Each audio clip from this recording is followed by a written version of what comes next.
नमस्कार दोस्तों, स्वागत है आपका हमारे इस पवित्र चैनल में। आज हम बात करेंगे महाशिवरात्रि के कथा के बारे में।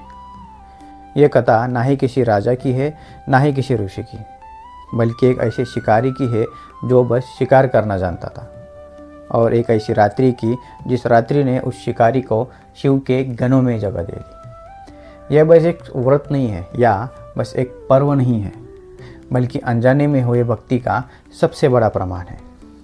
ये कथा हमें शिवलीला अमृत ग्रंथ के दूसरे अध्याय में मिलती है। तो चलिए बिना देर किए शुरुआत करते हैं। बहुत समय पहले विंध्य पर्वत पर एक शिकारी रहा करता था। प्राणियों की शिकार करना, उनकी हत्या करना और अपना घर चलाना, यही उसका काम था। एक दिन वो सुबह रोज की तरह शिकार के लिए निकल पड़ा, पर बहुत टाइम हुआ उसको कोई शिकार मिली नहीं। तो वो ढूंढते ढूंढते एक गांव के किनारे आ गया। वहाँ पर एक छोटा सा बट बहुत खूबसूरत शिव मंदिर था। वो शिव मंदिर बहुत सजाया गया था, पताका से, फूलों से, हारों से, क्योंकि उस दिन महाशिवरात्रि थी। उस शिव मंदिर के बीच में एक शिवलिंग था। बहुत सारे लोग वहाँ पे आके शिवलिंग पर बेलपत्र चढ़ा रहे थे, फूल चढ़ा रहे थे, हर हर शंकर, सांब सदाशिव ऐसा भजन कर रहे थे। ये सारी चीज़ें उस शिकारी ने देखी और वो बोला, ये मूर्ख लोग, इनको लगता है इस पत्थर से भगवान बाहर आएंगे। एक पत्थर पर वो फूल चढ़ा रहे हैं, फूल चढ़ा रहे हैं, बेलपत्र चढ़ा रहे हैं, उसके सामने वो भजन कर रहे हैं। ऐसा बोल के वो वहाँ से उनको चिढ़ाते चिढ़ाते निकल गया। उनको चिढ़ाने के लिए उसने हर हर शंकर, सांब सदाशिव ऐसा वो बोलने लगा। इसकी वजह से वो दोष मुक्त होने लगा, उसके पाप कम होने लगे। ऐसे ही करते करते संध्या का समय आ गया, पर उसको अब तक कोई शिकार मिली नहीं थी। शिकार ना मिलने की वजह से उसका उपवास हो रहा था। शिकार को ढूंढते ढूंढते वो एक तालाब के किनारे आ गया। उस तालाब के साइड में काफ़ी सारे बेलपत्र के पेड़ थे। वो एक पेड़ पे चढ़ के शिकार का इंतज़ार करने लगा, बट कुछ बेलपत्र उसके आड़े आ रहे थे, इसलिए उसने वो बेलपत्र निकाल के नीचे डालने लगा। उस बेलपत्र के नीचे एक शिवलिंग था, तो वो शिवलिंग को अनजाने में अभिषेक करने लगा। भजन तो उसका चल ही रहा था। इतने में वहाँ पे थोड़ी देर में एक हिरनी आई। शिकारी ने वो देखा और उसने अपना धनुष्य बाण उस हिरने के ऊपर तान दिया। तभी वो हिरनी बोली, हे रुक जाओ, मुझे क्यों मार रहे हो? मैंने तुम्हारा क्या बिगाड़ा है? मैं एक गर्भवती हूँ और गर्भवती को मारना महापाप में आता है। मेरे प्रसूति का टाइम नज़दीक आ गया है, मुझे छोड़ दो। मैं थोड़ी देर में प्रसूति होने के बाद आ जाऊंगी। ऐसा बोलने के बाद शिकारी ने उस हिरनी से पूछा, उसके कथा के बारे में पूछा। शिकारी ने कहा, तुम अपनी कथा बताओ, तभी मैं जाके तुम्हें छोड़ सकता हूँ। तो हिरनी ने कहा, जब समुद्र मंथन हुआ था, वह उसमें से 14 रत्न बाहर आए थे। उसमें से एक थी मेनका। मेनका काफ़ी सुंदर थी। बहुत सारे देवता, ऋषि और दानव उससे शादी करना चाहते थे।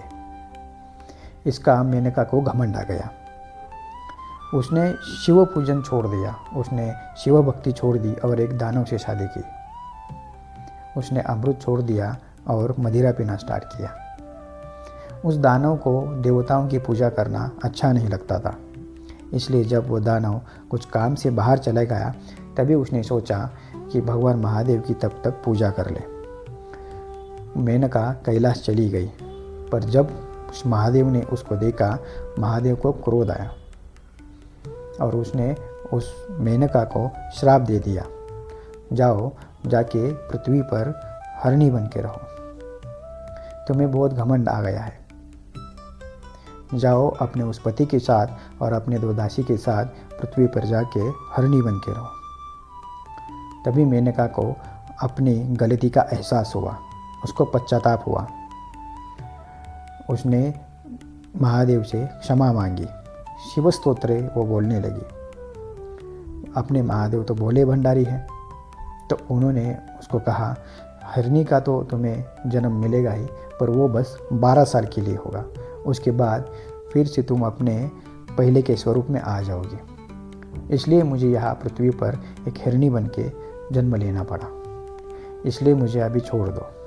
तभी शिकारी ने कहा, ठीक है, मुझे वचन दो कि तुम वापस आओगी, तभी मैं तुम्हें छोड़ सकता हूँ। हिरनी ने उस शिकारी को वचन दिया और वो वहाँ से चली गई।